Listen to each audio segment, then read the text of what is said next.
Hi friends, చాలా రోజుల తర్వాత లాంగ్ వీడియోతో వచ్చాను.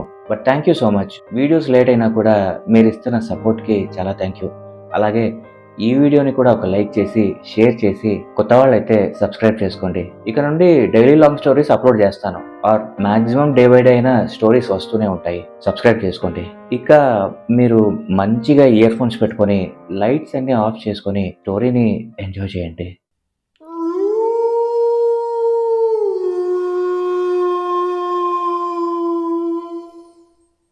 బేసిక్గా టెర్రస్ అంటే అందరికీ ఇష్టం కదా. అలా సాయంత్రం సమయాన అలా టెర్రస్ మీదకి వెళ్ళి చల్లని గాలిని ఆస్వాదిస్తే భలే ఉంటుంది. కానీ అలాంటి టెర్రస్ ఒక హాంటింగ్ ప్లేస్గా మారితే, అవును, కడప జిల్లా కలసపాడు అనే విలేజ్లో ఒక ఇంటి టెర్రస్ మీదకి వెళ్ళాలంటే ఆ చుట్టుపక్కల వాళ్ళందరూ చాలా భయపడేవారు. మోహన్ చిన్నప్పటి నుండి బాగా కష్టపడి ఎలాగోలా మంచి జాబ్ తెచ్చుకున్నాడు. కాకపోతే ఆ జాబ్ విలేజ్లో, అదే ఇందాక చెప్పాను కదా, కలసపాడు విలేజ్లో. సరే, సిటీలో అయితే స్ట్రెస్ ఎక్కువ అవుతుంది, విలేజ్లో అయితే స్ట్రెస్ ఏమీ ఉండదని ఆ జాబ్లో జాయిన్ అయ్యాడు. తన ఫ్యామిలీ మొత్తాన్ని కూడా ఆ ఊరికే షిఫ్ట్ చేశాడు. వాళ్ళకేమో ఆ విలేజ్ అంతా కొత్త. అలా ఒక రెంట్ ఇల్లు కోసం వెతికారు. ఒక ఇల్లు. ఆ ఇంట్లో 7 సంవత్సరాల నుండి ఎవ్వరూ రెంట్కి ఉండట్లేదు. రెంట్ కూడా చాలా తక్కువ చెప్పడంతో సరే అని వెంటనే ఆ ఇంట్లో దిగిపోయారు. అంతా ఓకే, కానీ ఆ ఇంటికి కొంచెం దూరంలోనే ఒక శ్మశానం ఉంటుంది. ఇక ఆ ఇంట్లో దిగిన మొదటి రోజే ఆ ఇంట్లో నుండి ఏదో కుళ్ళిపోయిన వాసన వస్తోంది. వెంటనే ఆ ఇంటి ఓనర్స్ ఇల్లు మొత్తం క్లీన్ చేయించడంతో మళ్ళీ నార్మల్ అయిపోయింది. కానీ ఆ ఇంట్లో ఎందుకో తెలియదు, కానీ చాలా వేడిగా ఉంటుంది. విలేజ్ కాబట్టి అక్కడ జనాలు ఎవరు ఏసీలు, ఈ కూలర్లు వీటి గురించి పెద్దగా పట్టించుకునేవారైతే కాదు. కానీ ఆ ఇంట్లో మాత్రం ఎన్ని ఫ్యాన్లు ఆన్ చేసినా కూడా బాడీ మొత్తం చెమటతోనే నిండిపోతూనే ఉంటుంది. కానీ ఇంట్లో అన్ని విండోస్ ఓపెన్ చేస్తే మాత్రం కొద్దిగా కూల్ అవుతుంది. అలా ఆ రోజైతే గడిచిపోయింది. ఇక రాత్రి అయింది. మోహన్ వాళ్ళ ఫ్రెండ్స్తో కాసేపు ఫోన్లో మాట్లాడుకొని లోపలికి వచ్చాడు. టైం రాత్రి 10 అవుతూ ఉండటంతో పొద్దున్నే మళ్ళీ ఆఫీస్కి వెళ్ళాలని పడుకోవడానికి లోపలికి వెళ్ళాడు మోహన్. వాళ్ళ అమ్మగారు అప్పటికే నిద్రపోతూ ఉన్నారు. సరే అని మోహన్ కూడా పడుకున్నాడు. ఇల్లంతా నిశ్శబ్దంగా ఉంది. Pin drop silence. ఒక నల్లటి మనిషి లాంటి ఆకారం, దాని మెడ, తల అంతా ఒకవైపుకు వేలాడుతూ ఉంది.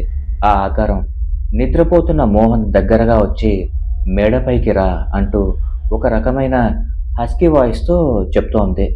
మోహన్కి జరుగుతోందంతా తెలుస్తోంది, కానీ తన శరీరం లేచి రెస్పాండ్ అవ్వడం లేదు. Maybe like sleep paralysis. ఆ ఆకారం తన పొడవాటి చేతి గోర్లను మోహన్ గొంతులో దింపబోతూ ఉండగా ఒక్కసారిగా మోహన్ కంగారుగా లేచి చూశాడు. కానీ అక్కడ ఎవ్వరూ లేరు. తనలో భయం స్టార్ట్ అయింది. నెమ్మదిగా మంచం మీద నుండి లేచి ఆ శ్మశానం వైపు చూశాడు. ఏదో ఒక డెడ్ బాడీ కాలుతున్నట్టుగా కనిపించింది. తనలో ఇంకా భయం పెరిగింది. వెంటనే మంచం దగ్గరకు వచ్చి దుప్పట్టి ఫుల్గా కప్పుకొని పడుకున్నాడు. కానీ ఎవరో తనకు దగ్గరగా నిలబడి ఏదో మాట్లాడుతున్నట్టుగా వినిపిస్తూ ఉంది. కానీ ఆ మాటలేంటో ఒక్క ముక్క కూడా అర్థం కావట్లేదు. ఎంతగా పడుకుందాం, నిద్రపోదామని ట్రై చేసినా మోహన్ వల్ల అయితే కావట్లేదు. పైగా తనలో భయం ఇంకా పెరుగుతుంది, కానీ నిద్ర మాత్రం రావట్లేదు. కాసేపటికి ఆ మాట్లాడుతున్న శబ్దాలు ఆగిపోయాయి. కొత్త చోటు కాబట్టి ఏదైనా హాలుసినేషన్ అయి ఉండొచ్చు. ధైర్యం చేసి కాసేపు టెర్రస్ పైన తిరగాలని డిసైడ్ అయ్యాడు.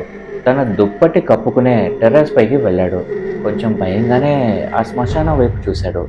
ఒక బాడీ లేచి తననే చూస్తూ ఉంది. మోహన్ కళ్ళు మూసి వెంటనే తెరవగానే ఇంకొక బాడీ ఉంది. మళ్ళీ కళ్ళు మూసి తెరవగానే ఇంకొక బాడీ ఉంది.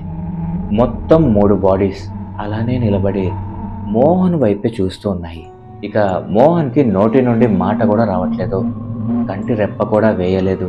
అలాగే ఒక మూలకొచ్చి తన దుప్పటి అలాగే కప్పుకొని నిల్చున్నాడు. మళ్ళీ ఏవో మాటలు వినపడ్డం మొదలయ్యాయి. ఈసారి మోహన్ కొంచెం తెగించి ఎవరది అని గట్టిగా అరిచాడు. సడన్గా చుట్టూ నిశ్శబ్దం. ఇంతలో ఎవరో తన వైపే నడుస్తున్నట్టు అడుగుల శబ్దాలు వినిపిస్తున్నాయి. ఎదురుగా ఒక స్ట్రీట్ లైట్ ఉంటుంది.